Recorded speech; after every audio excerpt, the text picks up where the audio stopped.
جب سورہ صافات کو دیکھتا ہوں نا تو مجھے سب سے زیادہ پیار پتہ کس بات پہ آتا ہے کہ قربانی کا سارا رنگ اپنی جگہ پر، لیکن جو باپ اور بیٹے کی گفتگو ہے نا، سارے نعت خانوں نے نا شعر ماں کی شان میں لکھے ہیں، پڑھے بھی اماں کی شان میں ہی جاتے ہیں۔ اور ٹھیک ہے بھائی، اماں کا پیار اس کی کوئی حد کو پہنچ سکتا، لیکن چلو تھوڑا سا ابا جی کا بھی پیار شامل کر لو، ہلکا پھلکا چلو ابا جی کا بھی کئی ذکر کرے۔ دو محبتیں قرآن پاک نے بیان کی ہیں، قرآن پاک دونوں باپ بیٹے کی ہیں، ایک جناب یعقوب اور جناب یوسف کی محبت، اوئے ہوئے، یعنی باپ بیٹے کے لیے روتے روتے ان کی آنکھوں کی بینائی بظاہر چلی گئی۔ دو محبتیں، ایک جناب یعقوب اور یوسف کی محبت، اور ایک جناب ابراہیم اور اسماعیل کی محبت۔ دو محبتیں بیان کی ہیں قرآن نے، دونوں باپ اور اوئے ہوئے۔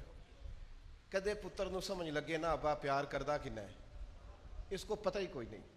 یہ کہتا ہے مجھے ڈانٹتا ہے، مجھے جھڑکتا ہے۔ یہ ڈانٹتا نہیں، یہ ریگ مارتا ہے، یہ تیری غلاظتیں اتارنا چاہتا ہے۔ یہ تجھے نا اوئے ہوئے ہوئے، وہ جو ابا جی کا اوئے ہے نا، تجھے پتہ نہیں اس کے اندر طاقت کتنی زیادہ ہے۔ وہ ادھر آئے نا، تجھے پتہ نہیں کہ تیرا باپ تجھے جوان کتنا کرنا چاہتا ہے، اور تیرے کو ٹوری نہیں ہوندا، اور تو نکما رہ گیا، تجھے پتہ نہیں اس کے پیچھے درد کتنا ہے۔ زندگی میں جو باپ کی جھڑکیاں سہ گیا نا، انشاءاللہ کسی اور کی کھانی نہیں پڑیں گی، بس کامیاب ہو گیا، کسی اور کی نہیں کھانی پڑے گی، سہ جائے۔ اور جو باپ کے سامنے اونچا بولتے ہیں وہ یاد رکھیں، جو باپ کے سامنے اونچا بولتا ہے اس کا قد کبھی اونچا نہیں ہوتا، اس کا کردار کبھی اونچا نہیں ہوتا، اس کو کبھی دنیا میں وہ وقار نہیں ملتا جو اس کا حق ہے۔ قربانی آ گیا مینڈا، وَفَدَيْنَاهُ بِذِبْحٍ عظیم آ گیا، بات ختم ہو گئی۔ پر یہ ذرا باپ بیٹے کی گفتگو تو سنو کیا ہو رہی ہے۔ اے ذرا پیو پتر دیاں گلاں، سورہ صافات، باتیں اتنی پیاری تھیں باپ اور بیٹے کی کہ اللہ نے قرآن میں ذکر فرما دی۔ یعنی اللہ کہتا ہے تو میں نہ دساں پلا دو میں گلاں کی کر دے سن ادو، بندے پوچھتے نا اتنے کی گلاں ہو رہی ہیں سن، بھائی ادھر کیا باتیں چل رہی تھیں؟ اللہ کہتا ہے میں بتاؤں ابراہیم اور اسماعیل کی باتیں کیا تھی۔ یہ سورہ صافات، کبھی اس کا مزہ لینا، مجھے تو خیر بڑا لطف آتا ہے، میں جب بھی پڑھتا ہوں، ہر سال پڑھتا ہوں، کئی بار پڑھتا ہوں، مزہ لیتا ہوں۔ یہ سورہ صافات ہے، 23واں پارہ ہے، 100 نمبر آیت سے بات شروع ہو رہی ہے۔ اللہ کہتے ہیں پہلے تو ابراہیم نے دعا مانگی، چلیں اپنے لفظوں میں بات کرتے ہیں، منتا مرادانہ پتر لیا، منتا مرادانہ۔ پرانے وڈیرے آندے سن تانوں کو منتا مرادہ منگنیاں پیندیاں نا تے بالاں دی قدر ہوندی۔ پہلے تو حضرت ابراہیم نے دعا مانگی، کہا رب ہب لی من الصالحین، الہی مجھے بھی صالح اولاد عطا فرما۔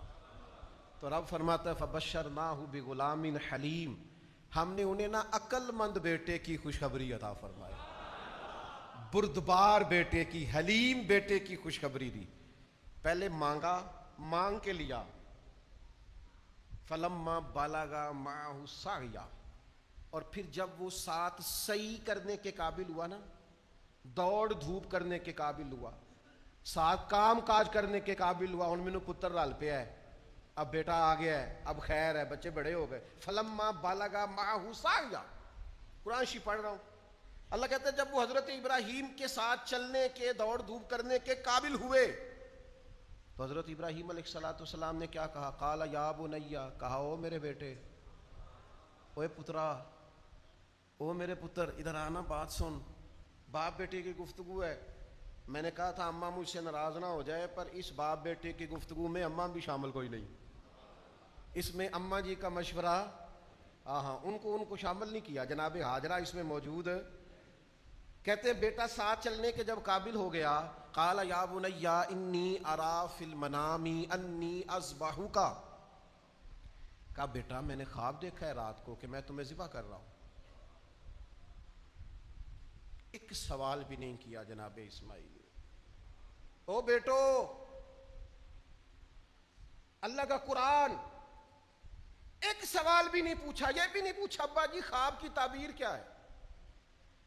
ابا جی مثلا نبی کو خواب آئے تو کیا ہوتا ہے؟ کیونکہ حضرت اسماعیل جانتے تھے میرا باپ نبی ہے اور نبی کی خواب وحی الہی ہوتی ہے. کوئی تفسیر نہیں پوچھی.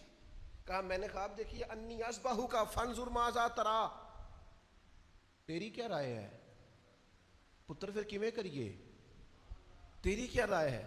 کیا کہا جواب میں؟ قال یا ابت افعل ما تؤمر. میں اس کا ترجمہ نہیں کر سکتا، میرے فہم سے